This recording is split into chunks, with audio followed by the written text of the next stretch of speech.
I've always been the one they didn't worry about. Not the favorite, not the drama, just the dependable one. My name is Naomi Tran. I'm 34 years old and I work in cybersecurity. I build digital walls. I predict risks before they happen. I protect people who never realize they were in danger until it's too late. And maybe that's why it took me so long to realize the breach was always closer than I thought. Not in my work, but in my family. Growing up, I wasn't loud. I wasn't the kind of kid who made a scene or demanded attention. That role belonged to my younger sister, Melody. Bright-eyed, soft-voiced, always needing just a little help. If she cried, the world paused. If I excelled, they nodded and moved on. Melody was described as delicate, sweet, sensitive. She got baby photos framed in the hallway, scrapbooks with curled edges, boxes of keepsakes labeled in mom's cursive. I got expectations.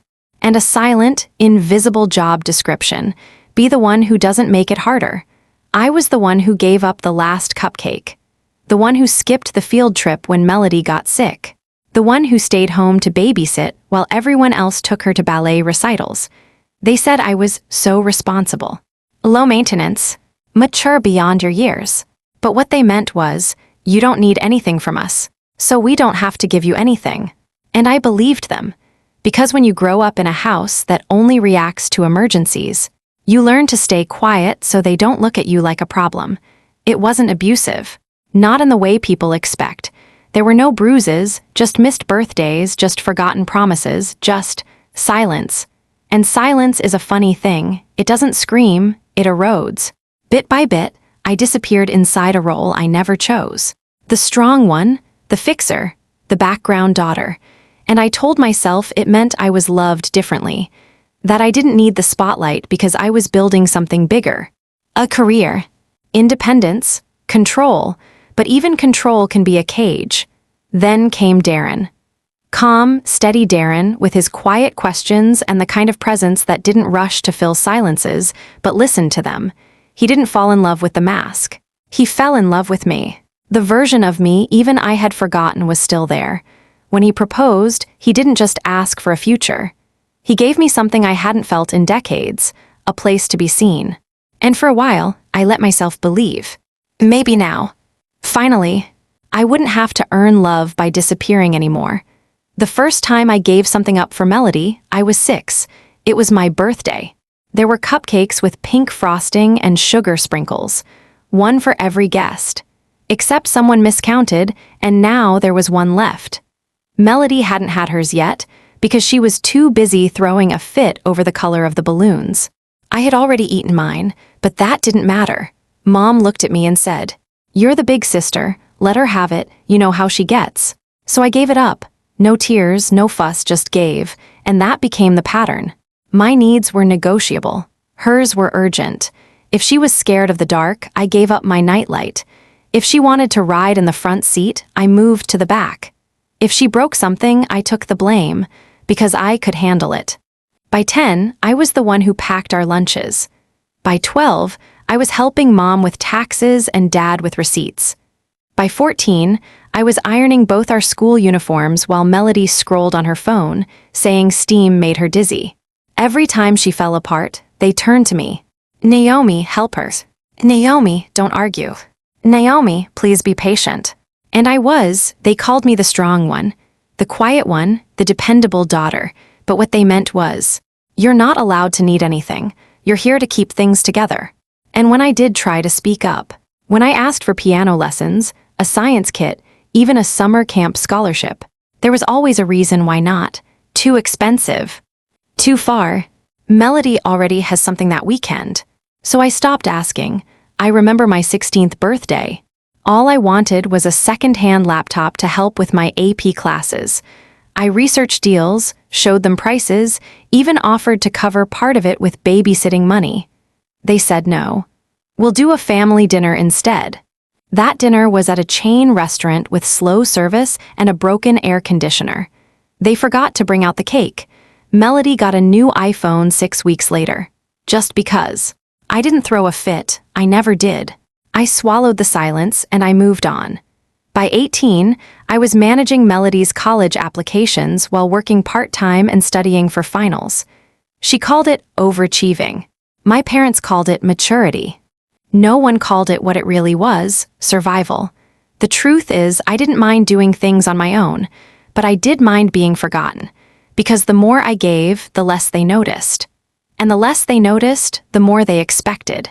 That's how sacrifice works. Do it long enough and people stop seeing it as generous. They start seeing it as your job. Even after college, the pattern stayed.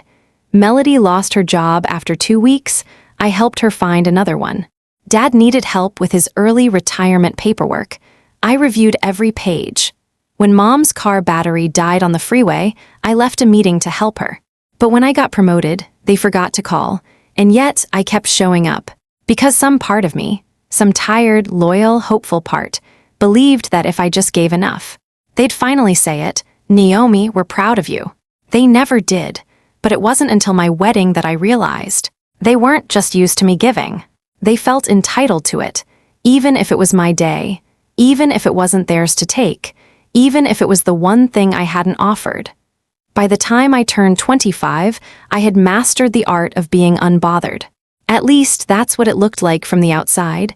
I had my own apartment, my own car, a quiet job in cybersecurity that paid more than my parents earned together. I never called to ask for help, never brought up missed birthdays or forgotten milestones, never reminded them that I'd covered Melody's rent for 6 months while she figured things out. And in return, they praised me, not out loud, not in ways that mattered, but in passing, at family dinners or casual conversations with relatives. "Naomi's doing fine. She's so independent. We never have to worry about her." As if that was love. As if being invisible meant I had succeeded. I still showed up. For every holiday.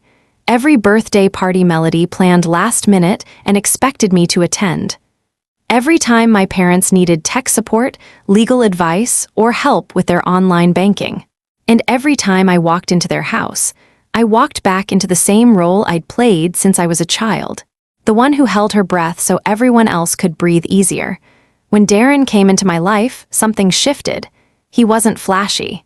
He wasn't loud. He was quiet, observant like me, but he saw things others didn't. He noticed the way my voice changed after phone calls with my mother. The way I tensed whenever Melody sent another, "Can I borrow?" text. The way I deflected every time someone asked about wedding plans, as if I already knew not to expect enthusiasm from home. One night, he asked gently, "Do they know who you are? I mean, really?" I remember blinking at him, not sure how to answer. Because I had spent so many years building this version of myself that didn't need anything. I wasn't even sure who I was outside of that. When Darren proposed, he did it on a quiet Sunday morning in the garden behind our apartment. No spotlight, no audience, just us. I said yes, not just because I loved him, but because for the first time in my life, I felt chosen, not as the fallback, not as the fixer, as a woman who mattered just by existing. I told my family the next day. My mom's response was, "Oh, already." My dad said, "That's fast, right?" Melody rolled her eyes and asked, "Is it going to be one of those weddings with no dancing? You guys are so low-key." There was no toast, no celebration dinner, no happy tears or dress talk or Pinterest boards, just polite silence, and I told myself it was fine because I'd learned to be fine with less. I tried to involve them anyway, sent venue options, dress colors, catering menus. Mom didn't respond, Dad was busy. Melody said she'd check her calendar, then never did. At one point, I invited them to tour the church with me, this beautiful old chapel with stained glass windows and creaky wooden pews that smelled like history. They canceled the morning of, no explanation. Darren offered to step in, said we could invite his parents instead, let them fill the emotional space mine refused to occupy. I told him no. "It's okay," I said. "I'm used to it." And that was the scariest part, but deep down, a part of me still hoped, still believed that maybe, just maybe, when the invitations went out, when they saw the dresses and the flowers and the quiet joy in my face, they'd show up, That for once, my happiness would be enough reason to care. That for once, I wouldn't have to earn their affection, just receive it. I wasn't asking for much, not fanfare, not applause, just for them to see me. Not as the girl who always had it handled, but as their daughter, the one who never complained, the one who had never been allowed to, until now. The church was breathtaking, not grand in the marble and cathedral sense, but quiet, warm, full of wood and whispers and memory. Stained glass windows threw ribbons of colored light onto the pews, a single aisle polished by time, and silence that made every step feel sacred. It wasn't a place for performance. It was a place for vows. That's why I chose it. And that's why I knew if something was going to happen, it would happen here. I didn't come to that conclusion out of paranoia. I came to it out of experience. Because when you've spent a lifetime watching your family bend moments to fit someone else's narrative, you stop assuming special days are safe. You start preparing for the scene before it begins. 2 weeks before the wedding, I installed a small, discreet camera on the gift table, not to catch anyone, just to confirm a feeling. A tiny lens tucked behind a vase of orchids, silent, unobtrusive, connected to my phone through a private security app I'd built myself years ago. Darren didn't ask why. He didn't need to. He trusted my instincts, especially when it came to my family. The morning of the wedding, I woke up calm, no nerves, no jitters, just a quiet hum in my chest that told me something's coming. But for now, I got to be the bride. The ceremony was perfect. Soft music, candles flickering in tall holders, Darren's eyes steady on mine, hands trembling just enough to feel human. When we said our vows, I saw my reflection in the stained glass behind him. Not the little girl in the background, not the quiet sister, not the fixer, just a woman in white standing in her own light. And for the first time in years, I let myself believe, maybe this time they'll let me have this. After the ceremony, we moved to the church hall for the reception. Simple setup. Cream linens, floating candles, a soft jazz trio tucked in the corner. No drama, no spectacle, just joy. Guests mingled. Toast glasses clinked. Kids danced barefoot near the cake table. And my mother smiled. Too brightly. She moved like she always did at events, elegant, polished, the kind of woman who remembered to wear matching pearls and bring backup safety pins. But there was something in her posture I recognized. Attention disguised as grace, a shift of the shoulders, a smile with too many teeth. Darren noticed it too. He leaned in and asked, "You okay?" I nodded, but my eyes scanned the room. Past the flowers, the guests, the flicker of gold foil envelopes stacked neatly on the gift table. That's when my phone buzzed. I glanced at the notification. Live view, gift table cam. It was subtle, nothing alarming, just movement. I tapped the screen, and there she was, my mother, standing at the table, hands steady, expression calm. She picked up the largest envelope, one Darren's cousin had hand-delivered with a warm hug and a whispered, "This is for your honeymoon." And with the smooth confidence of someone passing out appetizers, she turned and slipped it into Melody's purse. Melody giggled, pressed the purse to her side like a child hiding a stolen cookie. And then I watched my mother lean in and whisper, softly enough that the camera didn't catch it. But I didn't need audio to fill in the blanks. "Your sister doesn't need it, you do." And just like that, they did it again, not with malice, not with shame, but with entitlement so deep it had become instinct. And all I could do was stare at the screen. My bouquet still in hand, my gown trailing behind me, my smile frozen in place, as the one thing meant for me, on the one day meant for me, was handed to someone else. But this time, I didn't flinch, I didn't march across the room, I didn't ask for an explanation. Because this time I had proof. This time I was ready. This time, I wasn't the one who would be caught off guard. The room was glowing. Candles flickered on every table. Soft music played under the hum of conversation.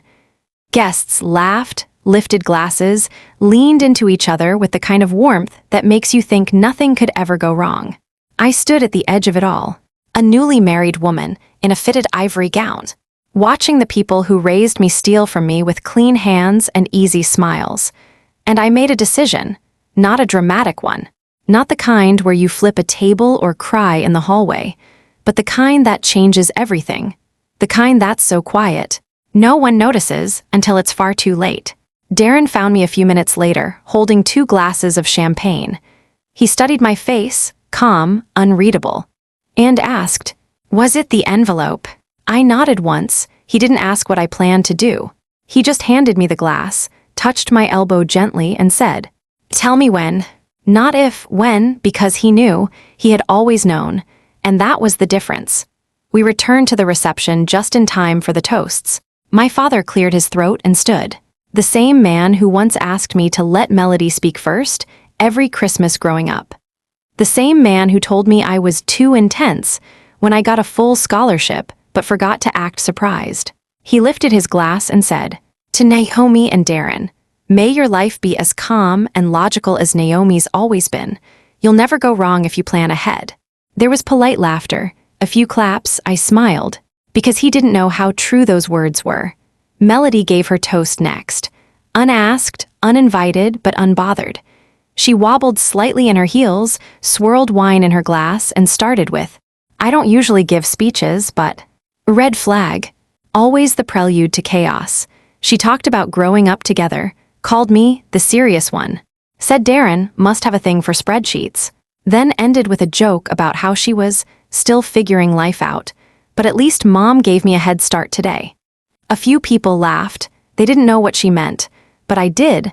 I sipped my champagne, looked straight at her, and smiled. The same kind of smile my mother used when she wanted you to lower your guard. And in that moment, I made another decision. I wouldn't confront them tonight. I wouldn't ruin the evening. I wouldn't fight for what should have been protected from the start. No, I would do something much simpler, much cleaner, much quieter. That night, after the last guest had left, after the candles were blown out and the band packed their instruments, I sat beside Darren in the hotel suite and opened my laptop.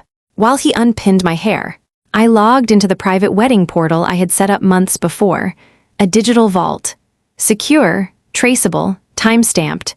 Every RSVP code tied to every guest's gift. I scrolled, checked totals, cross-referenced every check and transfer with the backup file our event assistant had quietly logged the morning of. And then I smiled. Because the truth was, they hadn't stolen anything. The envelope my mother slipped into Melody's purse. It was empty, a decoy, a ceremonial shell meant for show, the real gifts already deposited, secured, verified weeks ago. They thought they'd taken something from me. What they didn't realize is, I had stopped offering. For the first time in my life, I wasn't waiting to be seen. I wasn't hoping to be protected. I wasn't giving them the benefit of the doubt. I was just done. Not with rage, not with revenge, but with precision. The next morning, Melody texted me. "Hey, did the money go through yet? Mom said it would be processed by now." No greeting, no thank you, just assumption. A few minutes later, was it Zelle or Venmo? I put the phone down. Darren walked in with coffee and asked, "Want to answer?" I shook my head. Because I already had. The moment I stopped trying to explain myself to people who had never bothered to understand me was the moment I answered everything. They thought I'd thank them for showing up, for smiling in photos, for not ruining the ceremony, at least not out loud.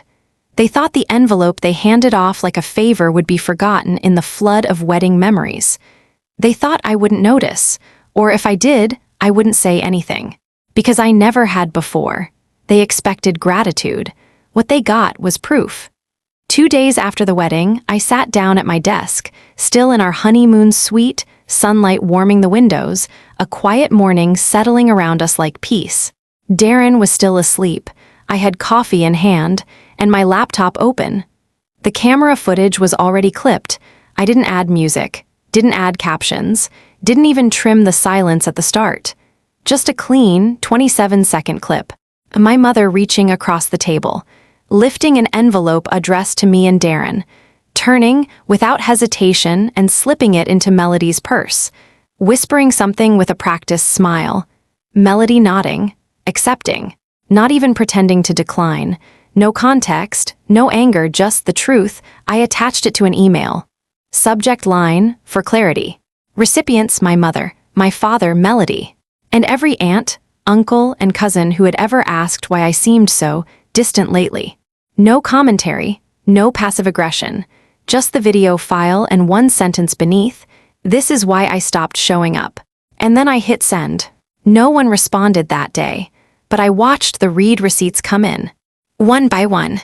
Each little ping like a soft, quiet bell ringing through the family tree. Melody was the first to break. She sent a voice note. Her voice was tight, defensive. "You're blowing this out of proportion, Naomi. It was one envelope. It's not like I asked for it. Mom just did what she thought was best. You didn't even need the money anyway. You have Darren, you have everything." There it was again. The story, the assumption, that my stability meant permission, that my silence meant consent, that because I didn't need, they were allowed to take. I didn't reply, not because I was angry, but because I was finished. That night, my father called. I didn't answer, so he left a voicemail. His voice was stiff, like a man trying to sound calm while holding a ticking grenade. "Look, Naomi, your mother, she meant well. It wasn't malicious. We just thought, it's not about the money. You know how hard things have been for Melody lately? We didn't think you'd mind. Not really. Not really. 2 words that summarize decades of dismissal. We didn't think you'd mind. They never thought I'd mind. Because I never told them. And now that I had, they didn't know what to do. The next morning, Mom texted me, 'We're family. This isn't how we solve things.' I read it, then closed the message. No reply, because here's the thing they never understood.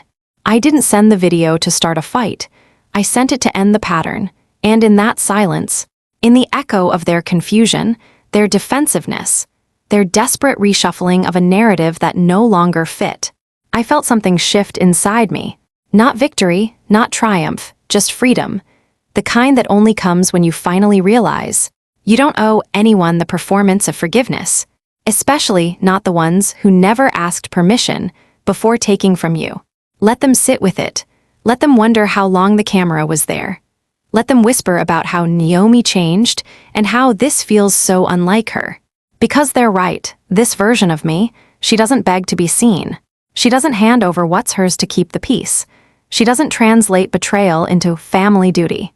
She just sees clearly, acts accordingly, and walks away with both eyes open. The silence after the video didn't scare me. It comforted me, because for the first time in years, I wasn't scrambling to fix what someone else broke. I wasn't smoothing over awkward moments or softening truths.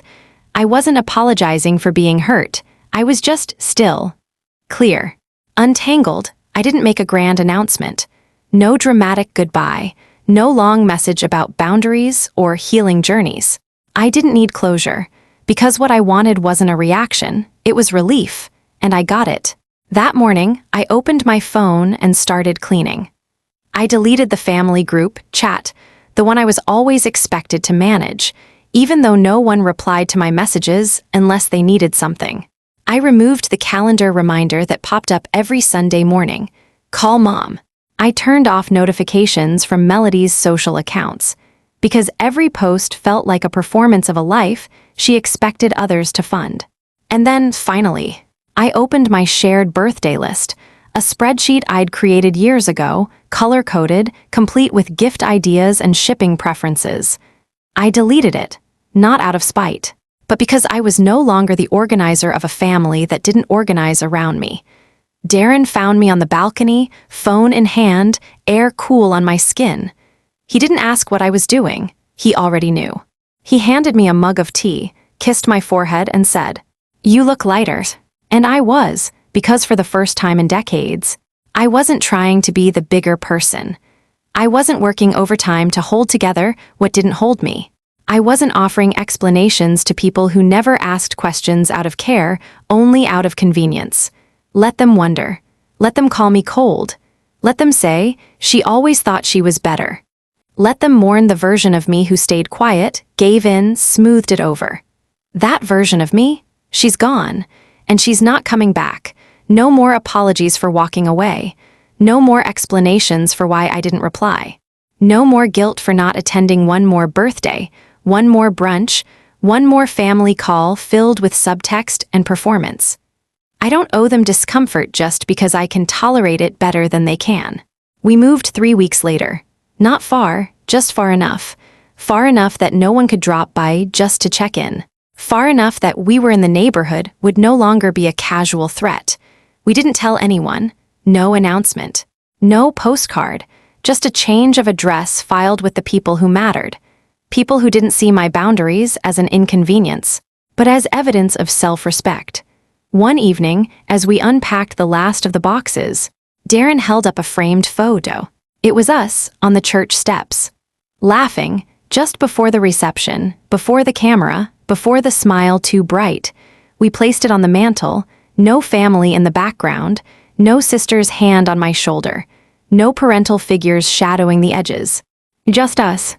And it was enough. Some people say you should always give family another chance. That one day, you'll regret walking away. But here's what I've learned. If you have to become invisible to be loved, it's not love, it's convenience. And I'm done being convenient. It slipped between the boxes, tucked beneath a folded table runner and a stack of leftover thank you cards, wedged in with ribbon scraps and an empty ring box. A single envelope, slightly bent, sealed in navy blue. No return address. No fancy lettering, just my name, not Mr. and Mrs. Just Naomi. At first, I thought it was one of those missed guest cards.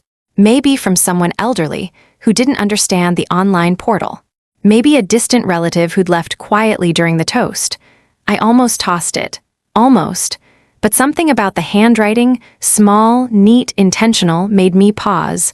I opened it slowly. Inside was a single, folded sheet of heavy paper.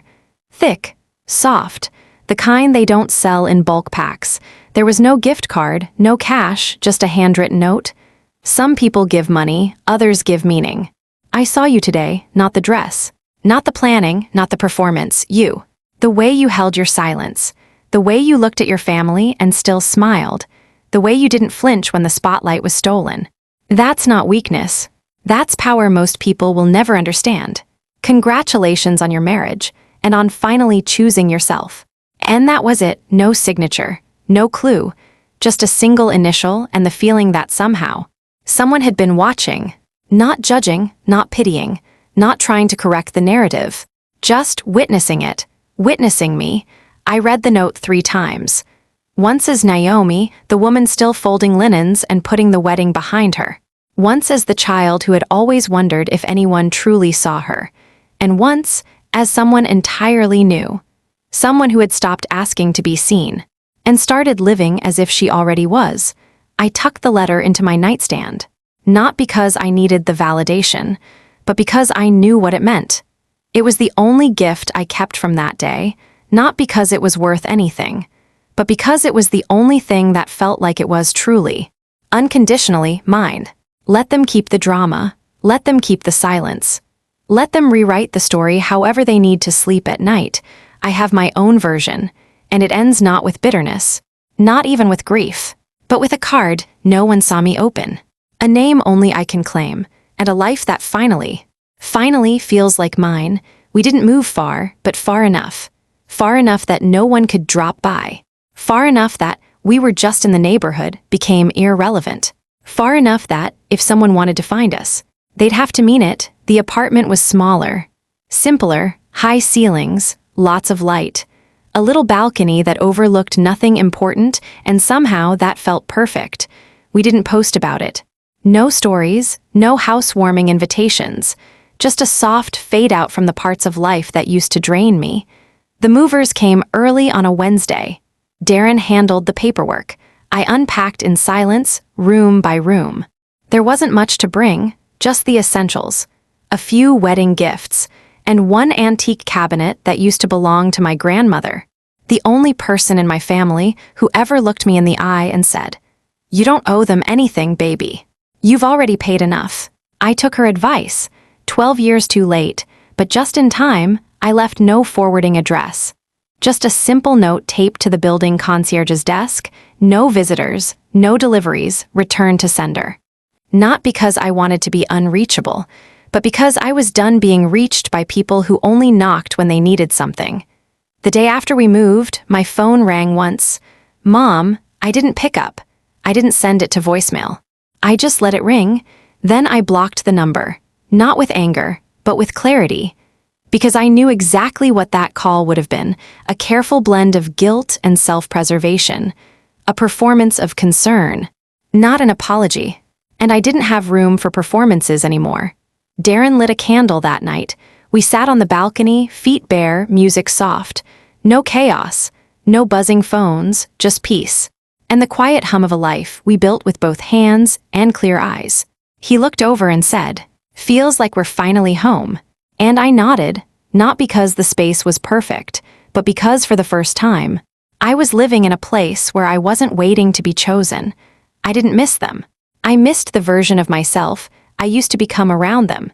The girl who worked double shifts and still brought gifts, who said sorry just to keep dinner civil, who laughed too quickly, who held her breath at the edge of every conversation, hoping they'd finally say, "We see you."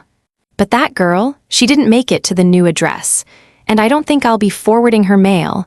I didn't leave with a bang, I didn't slam the door, I didn't post a farewell. There was no final phone call, no dramatic text, no heart-to-heart conversation wrapped in tears and resolution. There was just quiet, the kind of quiet that means it's over, not because something exploded, but because something finally stopped echoing. Some people wait for closure. Some chase it for years. I used to be one of them. I thought if I just explained myself better, if I said the right words, at the right time, in the right tone, they'd understand. But understanding was never the problem. They understood. They just didn't care to care. And once I accepted that, there was nothing left to say. They'll tell their version. They'll say I disappeared, that I changed, that I gave up on family, that I was too sensitive over a misunderstanding. Let them, because what they'll never admit is this: I didn't leave the family. I left the role they wrote for me, and refused to rewrite. Some departures don't need announcements. They don't need suitcases or moving trucks or angry voicemails. Sometimes you just wake up one day and decide to stop answering the door they only knock on when they want something. Sometimes walking away isn't rebellion, it's recovery. I didn't say goodbye, because it wasn't that kind of ending. It wasn't tragic, it wasn't bitter, it was simply done. And when something's done, you don't mourn it, you don't explain it, you just stop showing up. Now I wake up in a place where no one expects me to shrink. I make coffee in silence. I go to bed without worrying who I disappointed. I laugh and it doesn't feel borrowed. I speak and no one talks over me. I love and it doesn't cost me my voice. I didn't say goodbye. Because this was never a break. It was a return to myself. And if anyone's looking for me, they'll find I'm no longer where they left me. I didn't storm off. I didn't wait by the door. I just left, not a goodbye, just gone.